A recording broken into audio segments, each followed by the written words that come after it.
안녕하세요. 여러분이 함께하는 이곳의 주파수는 비밀기지입니다. 저는 진행을 맡은 구현우입니다. 11번째 게스트를 소개합니다. 우다영 소설가입니다. 우리는 모두 이상한 글 속에 빠져있어. 로파는 나를 놓아주고 내 얼굴을 보며 슬프게 웃었다. 나도 이제 떠나야 한다는 것을 알면서도 서글픈 마음이 되었다.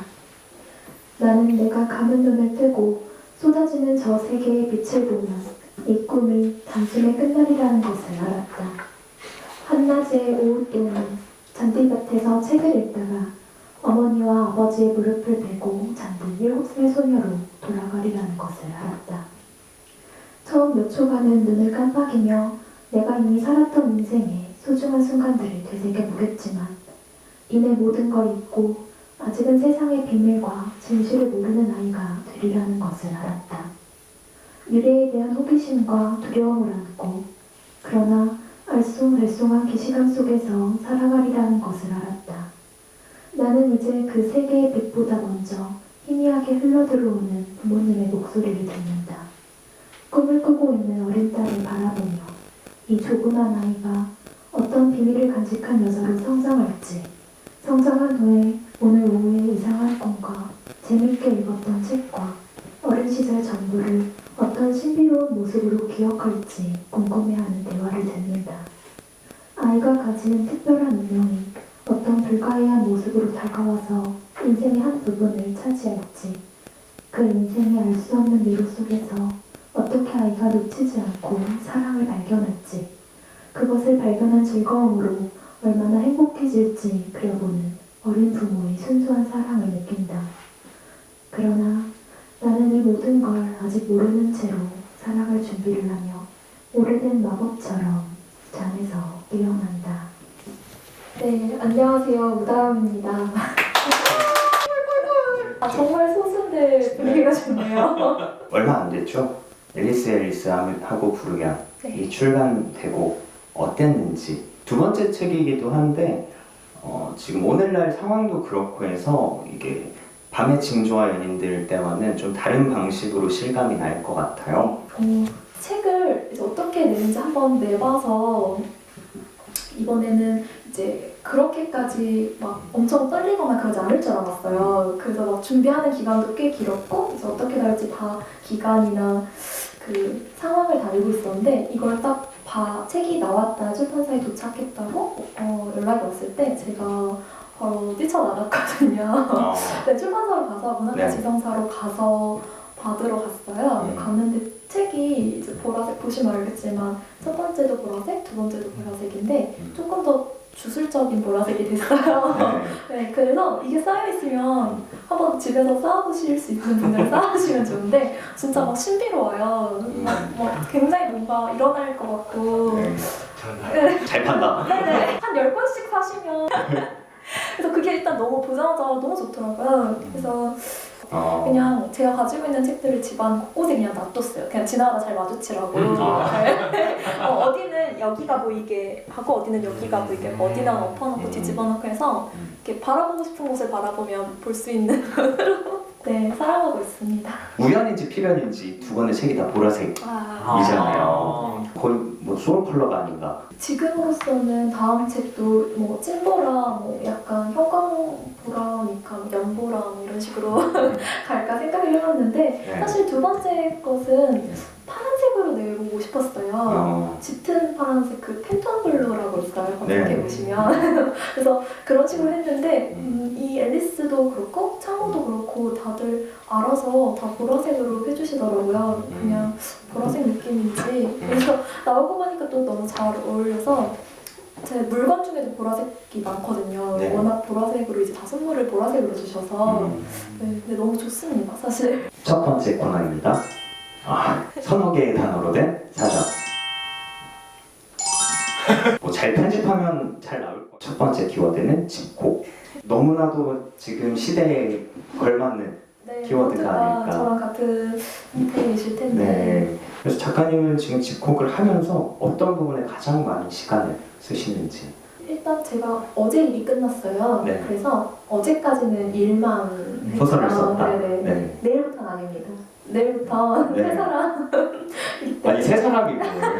네. 못 지키고 못됐던 새 사람을 내년에 꼭 되려고 하고 있는데 네. 일단은 제가 지금 말을 막 많이 하고 막 그러는 게 보니까 제가 오랜만에 사람들을 봐요. 네. 한 달 넘도록 한 달 반 정도 동안 2번 나왔거든요. 근데 그 2번이 뭐 약속이 있어서 나온 게 아니고 책이 나온 날 책 받으러 한번 나왔다 바로 들어왔고요. 그리고 또 한 번은 책 서명을 해야 돼서 제가 네. 어제 한번 나왔다. 둘 다 문학과 재성사를 갔다가 바로 네. 집에 들어갔습니다. 그래서 집에만 정말 청정하게 있었는데 약간 이게 마감을 계속 하니까 그랬던 것인지 아니면 다른 분들 말씀처럼 집에 계속 있어서인지 너무 힘들더라고요. 약간 집에만 있는데 너무 지치고 그래서 막 옛날 일상을 어떻게 살았는지 기억이 안 나는 거예요. 근황 토크를 할 수 있는 3개의 키워드를 달라고 했는데 지금 네. 3개를 이렇게 따로 드렸지만 네. 사실 집콕밖에 없거든요. 근데 제가 한번 늘려봤어요. 더 한번 그 안에서 뭐가 있을까 늘려본 것이고 네. 정말 집에만 있었어요. 말씀이 어떤지 너무 이해가 되는 게 오시는 분들이 다 키워드를 사실은 집이다 이렇게 말씀을 하시지만 어떻게든 늘리는 거죠. 네. 저희는 얘기를 해야 되니까 그래도 저희 집에 있는 걸 속속들이 오늘 알려드리는 것으로. 네, 가구 배치까지 네네. 네, 확실하게 집 밖으로 나가서 무엇을 해도 괜찮다라는 상황이라면 무엇을 가장 먼저 하고 싶은지. 좁은 방에서 진짜 여러 명하고 놀고 싶어요. 옛날에 생각해보면 연말에 진짜 이제 누구 방 가서 더 들어올 수 없는 좁은 방인데도 더 불러서 막 뭐 나눠 먹고 했거든요. 근데 그게 스탠딩 파티죠. 네네 이제 누구 한 명 서 있고 약간 뭐 서로 나갔다 오고 할 때 앉아 있고 이 정도로 꽉 끼어 앉아서 놀았었던 것 같거든요. 이제 네. 그거를 너무 아득해져가지고 그리고 내년에 할 수 있을까 싶기도 하고 그래서 그런 걸 좀 해보고 싶습니다. 사실 근데 예전에도 우리가 집콕을 하잖아요. 근데 그럴 때와 지금의 집콕과 유독 큰 차이가 있다면 무엇인지 궁금해요. 제가 사실 근데 코로나 터지기 전에 집콕이 소원이었거든요. 음. 소원이 이렇게 크게 이루어질 줄 몰랐어요. 진짜. 다시는 네, 제가 소원 안 빌려고요. 대한 작가님 다시는 소원을 네. 집콕 한 번을 못했어요. 제가 진짜로 한 365일 중에 이틀도 못했을 것 같아요. 이틀도 이렇게 걸쳐갖고 한 것 같아요, 집콕을. 그러니까 거의 완벽한 집콕을 못 해본 것이죠. 그래서 한 번쯤 나도 집에 있어보고 싶다. 처음에는 사실 이제 뭐 일을 할 시간도 좀 확보가 많이 되고 오랜만에 집에서 저 원래 집에 있는 거 되게 좋아하거든요. 진짜 좋아해요. 작년에 근데 이틀 있었다고. MBTI가 그 ENP 아니 그 재기발랄 활동가거든요. ENFP. 네, ENFP입니다. 이게 네, 제일 스파크요? 활발한 거예요. 네. 근데 저 진짜 제가 I인 줄 알았거든요. 네. 뭐 성향이니까. 네네. 저 집에 있고 싶다는 열망이 이렇게 강했는데. 그리고 뭐 성향이니까 그게 꼭 맞다 이런 건 아니겠죠. 네. 네. 그런 걸 능신하는 사람들을 처녀자리로서 믿을 수가 없어요. 비형으로서도 네. 정말 밤을 새도 집에서 새니까 훨씬 건강하고. 바로 누울 수 있으니까. 네. 누워만 있거든요, 집에서. 그래서 하는데 이게 지속되니까 좀 진짜 외롭더라고요. 너무 외롭고. 사람하고 만나는 걸 내가 진짜 좋아했구나. 진짜 좋아하지 않으면 그렇게 할 수가 없잖아요, 사실은. 그래서 그렇죠. 인정하고. 집을 싫어하는 게 아니었을까요? 네, 아니요. 순위가 네. 집이 2순위였던 것 같아요. 집도 좋긴 좋아요. 아, 집이랑 바깥 중에 바깥집 순위. 네. 수밖에 없잖아요. 네, 순위가 네, 이제 확실히 갈린 것 같아요. 네. 네. 글을 쓰는 직업이 아니었다면 나는 집에서 뭐 땡땡을 하면서 보냈을 것이다. 굉장히 긴 드라마들 있잖아요. 네. 드라마 찜해놓은 것들이 있어요. 한 달씩 이제 이렇게 페이처럼 살고 싶은 욕망이 있는데 제가 잠을 잘 안 잘 수 있거든요. 이거 제 능력이에요. 근데 그러다 죽어요. 네네 그럴 수 있다는 생각이 이제 들었어요. 저는. 네. 근데 그렇게 되니까 뭐 넷플릭스를 보더라도 뭐 진짜 과하게 보거든요. 그냥 한 번 보면 잠 안 잘 수 있으니까 그냥 며칠 안 자요. 그냥 네, 앉아 그냥 뭐 집중하면 제가 원래 다른 걸 잘 못해요. 그래서 그냥 끝을 보거든요. 그냥 한 3일 보고 뭐 좀 자고 3일 보고 좀 자고 이렇게. 평범한 집콕이 아닌데 이 키워드로 나올 수 있는 이게 뭐 네, 집에서 통일력자인데요? 너무 바빴어요. 집에서 하루 종일 너무 네. 바쁘고. 네. 거의 시즌을 그냥 통째로 다 본다고 생각을 해야겠네요. 그 그쵸. 정도면. 뭐 시즌 뭐 열몇 시즌이 있고 몇 화씩 몇 시즌을 다 본다. 근데 그런 걸 사실 보면 끊지 못하고 한 번에 다 봐요. 그 긴 시즌 있는 것들을. 근데 그렇게 되니까 시작을 못하죠. 이번에 집콕을 하면서 발견하게 된 새로운 자기 자신이 있다면 제가 좀 이 책을 여기저기 배치해 놓은 것처럼 그냥 아무데나 뭐 필요한 게 있으면 손에 닿는 곳에 있거나 눈에 닿는 곳에 있는 걸 좋아해서 핸드폰 충전기 같은 거 제 방에도 막 3-4개씩 있거든요. 네. 아무 데서나 꽂을 수 있게. 네. 저걸 가져다 빼서 여기서 꽂는 게 아니라 그리고 제 방에 각 티슈도 3개 있어요. 그러니까 제 방에만. 그러니까 어디서든 손을 뻗어서 뭐든 할 수 있어야 되는 게 좀 습관인데 그러니까 집에만 있으니까 일을 하기도 했지만 전 집안이 책이 되는 거예요. 그냥 개미가 여기저기 작가다. 그러니까 저도 이 말을 하면서 좀 이상하다 이제 들었는데 진짜로 멋있네 전 집안이. 근데 책이 쌓일 뿐만 다 읽는 게 아니고요. 네. 책이 정말 곳곳에 쌓여서 저희 집이 정말 모든 식구들이 책을 좋아하는 집처럼 되었어요. 그러니까 데코처럼 되었어요. 책이 정말 작가집처럼. 정말 작가처럼 아니었어요. 올해는 오히려 회복하는 것으로 생각하면 될 것 같아요. 네. 정리하려는 의견도 확 들었죠? 모두가. 가중시켰어요. 네. 안 그러면 밑도 끝도 없이 이제 가버리고. 오랜만에 사람들을 봐서 지금. 원래 이렇게 오랜만에 보면 우리 모두 다 똑같아요. 뭐냐면 박찬호가 되거나 아니면 사회성을 잃거나. 너무 많이 한 것 같긴 해요. 쓰면 때문에 지금. 그 일이 지나갔고 나는 괜찮아졌다.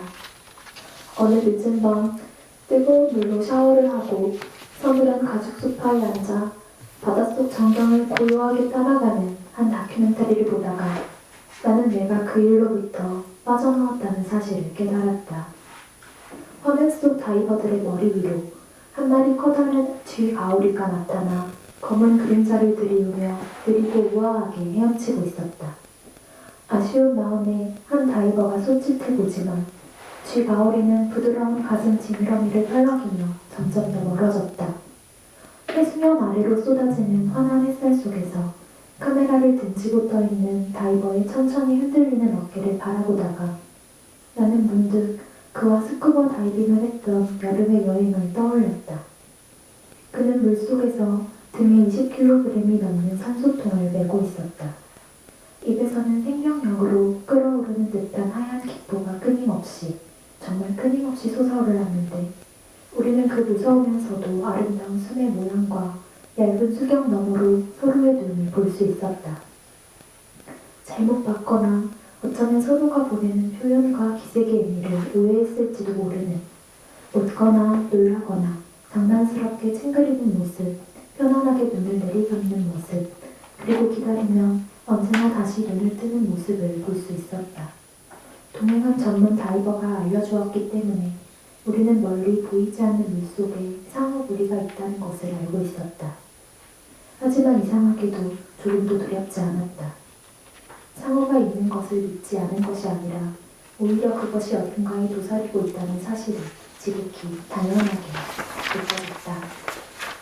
비록 우리를 둘러싼 낯선 구력에 끈끈이 적응하지 못한 몸이 이리저리 뜻하지 않은 방향으로 움직였지만 마음만 먹으면 서로 같은 방향으로 때로는 서로가 있는 곳으로 갈 수 있었다.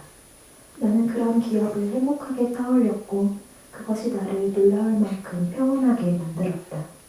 너는 내 기억의 일부가 되었구나. 나는 계속 살아가겠구나. 작가님 어떤 작품들에서 나오는 어떤 그 느낌은 개인적으로는 약간 유리로 된 바닥을 걷는 느낌?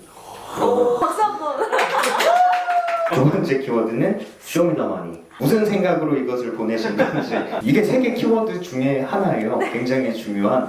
그리고 매칭된 작품이 미리 말씀드리면 창모이기 때문에 너무나 잘 연결이 돼 있죠. 네. 네, 좋습니다. 오늘 모든 걸 밝힙니다. 제가 창모 제목에 대한 질문을 받을 때 약간 노코멘트 했었거든요. 네, 노코멘트 안 해도 대충 느낌이 근데. 그래도 노코멘트하는 네. 태도가 중요한 것 같아서. 그렇죠. 네, 쇼미더머니 좋습니다. 많이 네, 봤거든요. 네, 이제 즐겨 얼마 보시는 전에. 걸로 알고 있어요. 네, 나이 누구를 응원하셨나요? 저요? 네. 저 원슈. 네. 원슈타인. 그 전에 뭐 슈레넘이었는데 아. 원슈타인으로 갈아탔다가 하지만 네. 네, 릴보인 짱이에요. 릴보. 우승할 수밖에 없겠더라고요. 이번에 좀 정말 너무 힘들었어요. 사실 마감이 정말 많았어가지고 힘들었는데 그래도 쇼미더머니는 봐야겠다. 네. 하루 시간표를 짜요. 이제 아침에 네. 일어나서 어떻게 일하고 바로 뭐 먹고 바로 뭐 하고 11시에 쇼미 이렇게 정해놔요.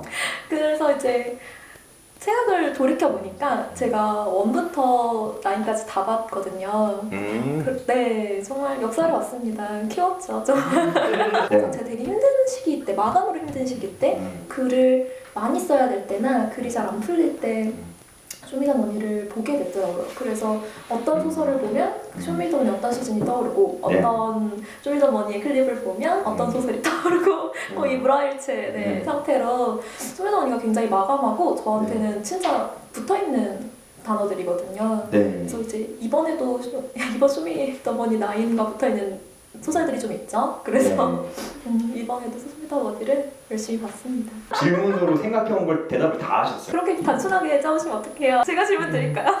아니 진짜 어이가 없어서. 래퍼 누구 좋아하세요? 9까지 와서 이번에 보면서 좀 감회가 새로운 게 네. 9년 전 힙합의 존재도 몰랐던 사람들이 이 쇼미더머니를 보면서 힙합 래퍼가 되겠다는 꿈을 끼워서 래퍼가 된 사람들이 나와서 이제 우승을 하고 있어요. 네. 우승 막 이제 좋은 무대를 보여주고 있는데 거의 이게 진짜 어떤 문화 폭발의 순기능이지 않을까. 래퍼들을 보고 있으면 되게 막 기쁘기도 하고 배우고 싶기도 하고 약간 반성도 하고 이 여러 가지 것들이 있어서 사실 어떤 분야든 자기 일을 하고 있는 분들이 보기에 되게 성장 드라마거든요. 네. 그래서 힐링이 좀 되는 것 같아요. 저는 좀 힐링이거든요. 그걸 보는 순간에 제 그 머릿속에서 일어나는 일과 끝났을 때 어떤 저한테 일어나는 일이 창작혼을 자극한다. 네네 맞아요. 정확히 그건가 봐요. 네. 휴명으로 짜면 창모가 그 창모가 맞긴 해요. 네. 근데 이렇게 될 줄 몰랐어요. 이렇게 다 많은 분들이 읽으실 거라는 그 생각이 그렇게 없었던 것 같아요. 그때 당시에는. 그리고 이거를 눈치채지 못하실 거라고 생각을 했던 것 같아요. 사람 이름들이 다들 많이 겹치잖아요. 저도 제 이름도 권혜선 선생님 소설이 나오거든요. 네. 뭐 찾아보면 다 있어요. 근데 창모라는 이름이 한 사람의 인물을 쫓아가는 소설을 써야 했었고 그때는 그래서 그 사람 이름으로 제목을 하겠다고 정했는데 그걸 무슨 이름으로 할까를 했을 때 그냥 창모가 어울렸다고 생각을 했던 건데 이렇게 다들 알아보시고 이렇게 막 그러니까 창모가 흔한 이름이 아니어서 더 인식을 할 수밖에 없어요, 사실. 네. 일단 낭독 한번 해주시죠. 또 긴 시간이 흘렀다. 나는 대학을 졸업하고 한 신문사의 사회부 수습 기자를 하고 있었다. 직장을 잡으면서 부모님 집에서 독립한 상태였고 차를 샀고 몇 가지 펀드를 하고 있었으며 다른 신문사의 정치부 기자와 사귀고 있었다. 그는 단 한 번도 엘리트 코스에서 벗어나 본 적 없는 사람이었고 자신이 흠집 없이 세공된 인생을 살아가는 것을 당연하게 여겼다. 그렇게 살아온 사람답게 말과 행동에서 자기에 대한 확신과 여유가 느껴졌다. 물론 박식했으며 세계에 대한 날카로운 감수성도 가지고 있었다. 품위 있게 겸손한 태도를 지킨다는 점도 마음에 들었다. 그는 내게 한창 푹 빠져서 매일 밤 나를 보러 왔는데 그날은 캐주얼한 곳에서 맥주를 먹기로 했다. 다트나 테이블 축구 게임을 할 수 있는 넓고 시끄러운 펍이었는데 그와 맥주를 먹고 있을 때 창모가 다가와 말을 걸었다. 내 이름을 부르며 정면에서 똑바로 다가왔는데도 나는 단번에 창모를 알아보지 못했다. 바쁜 일상 속에서 창모와는 점차 소원해지다가 얼굴을 보지 않은 지 거의 1년이 되었다는 것과 마지막으로 연락한 것도 지난 계절임을 기억해냈다. 창모 뒤로 키가 크고 여러 번 탈색한 머리를 단발로 자른 여자가 다가왔다. 나는 단번에 그 여자가 소우 언니라는 것을 알아봤다. 창모와 눈이 마주치자 더욱 분명해졌다. 그들과 합석해서 술을 마시기 시작했다. 그럼 거의 10년지기 친구네요. 남자친구는 당황하는 기색 없이 창모 커플을 편하게 대해주었다. 은인이죠. 이 친구가 없었으면 전 이미 죽었을 거예요. 창모가 재미있는 농담처럼 말했다. 실제로 처음 보지? 이쪽이 소호야. 얘기 많이 들었어요. 반가워요, 언니. 소호 언니는 들릴 듯 말 듯 조용하게 나도 반가워요 하고 말했다. 알고 보니 그녀는 이미 많이 취한 상태였다. 창모가 한쪽 팔로 소호 언니의 가느다란 어깨를 끌어당기며 말했다. 우린 내년 봄에 결혼하기로 했어. 정말? 축하해. 말은 그렇게 했지만 나는 창모가 무언가에 쫓기고 있다는 느낌을 받았다. 혼자서 너무 많은 말을 하고 있다고 생각했다. 대화는 부드럽고 유쾌하게 이어졌지만 가끔 창모와 소호 언니만 크게 웃는 순간이 있었다. 그럴 때마다 나는 왜인지 가슴이 철렁 내려앉는 것을 느꼈다. 맥주를 서너 잔씩 마시고 자리를 끝냈다. 창모는 헤어질 때 취해서 비틀거리는 소호 언니의 허리를 붙잡고 어둠이 내린 길로 걸어갔다. 가면서 곧 밥을 한번 먹자고 자기가 사겠다고 소리치며 손을 흔들었다. 두 번째 코너입니다. 어느 누구의 모든 사연. 저의 굴은 제 작은 자취방입니다. 사실 처음 이곳에 들어오면서 많이 난감했습니다. 이 방은 5평이 채 안 되는 자그마한 원룸 반지하 방이었거든요.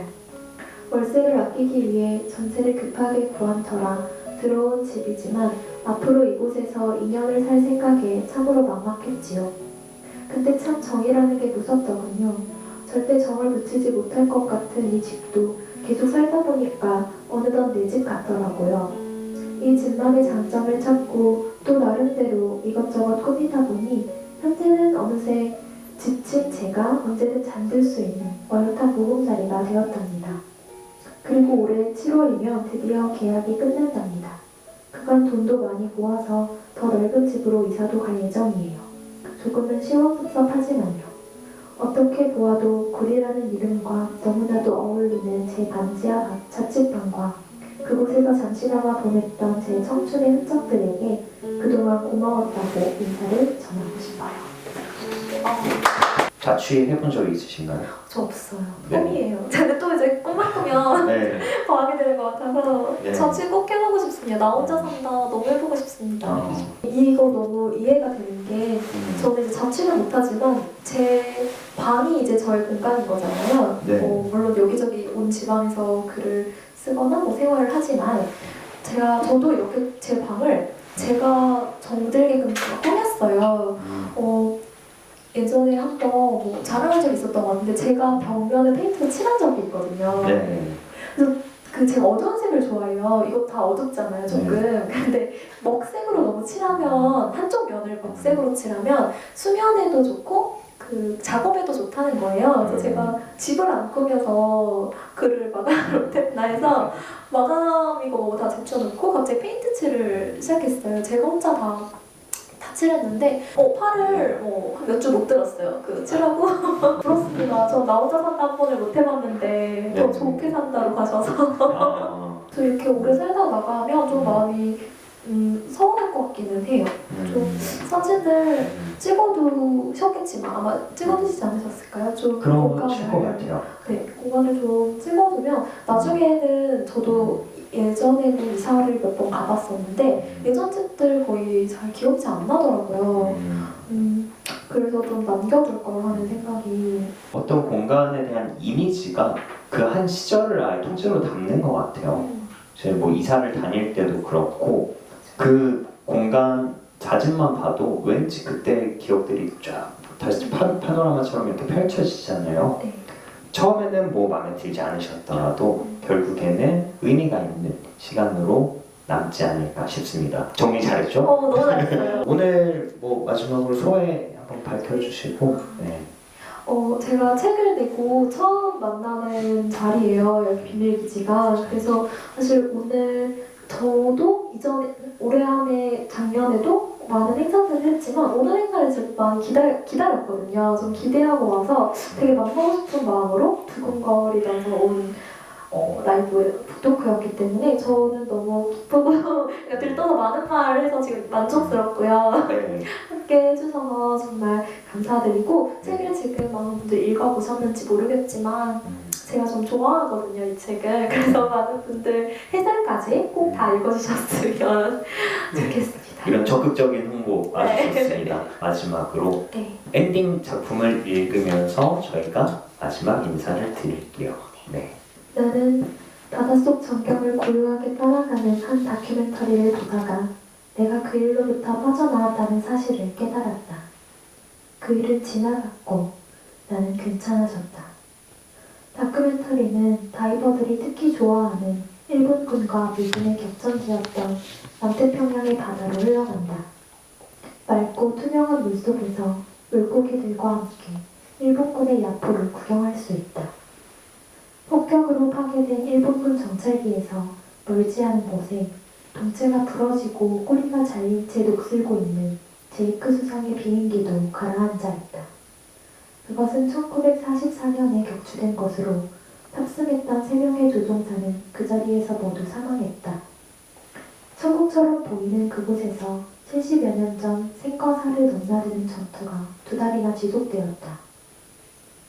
이때 미군 1,300명, 일본군 1만여 명이 사망했다. 참혹했던 전쟁의 사명이 이제 다이버들의 놀이터가 되었다. 거기서 멀지 않은 섬에 진정한 천국, 해파리 호수가 있다. 섬의 깊은 산속에 자리한 어두운 청록색 바다호수에는 수백만 마리의 해파리가 산다. 눈에 보이는 건 다 해파리예요. 물은 따뜻해요. 황홀한 표정의 여자 다이버가 말한다. 꽃씨처럼 노랗고 작은 머리를 움직이는 해파리들, 갓을 부지런히 수축시키며 물속에 떠있는 유형체들이 호수의 유일한 주인이다. 호수에는 3종류의 해파리가 사는데 그중 한 종류는 플랑크톤을 전혀 먹지 않고 오직 태양열로 에너지를 얻으며 그래서 언제나 태양을 향해 아름다운 나선형을 그리며 헤엄친다. 섬은 오랜 세월 격렬한 침강과 윤기를 반복하며 산속의 바다호수를 만들었다. 호수의 둘레는 맹그로브 숲이 빽빽하게 감싸고 있고 넝굴처럼 얽힌 맹그로브 나무의 뿌리가 숨을 쉬며 호수에 맑고 깨끗한 해수를 제공한다. 천적이 사라진 해파리는 수만 년 동안 진화해 완전히 독성이 사라졌다. 이제 해파리들에게 종의 기억이란 흐릿한 예감으로 남아있다.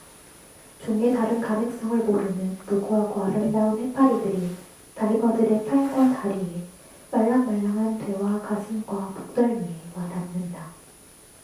오직 사랑과 행복으로 차오른 둥그런 이마를 부드럽게 때린다.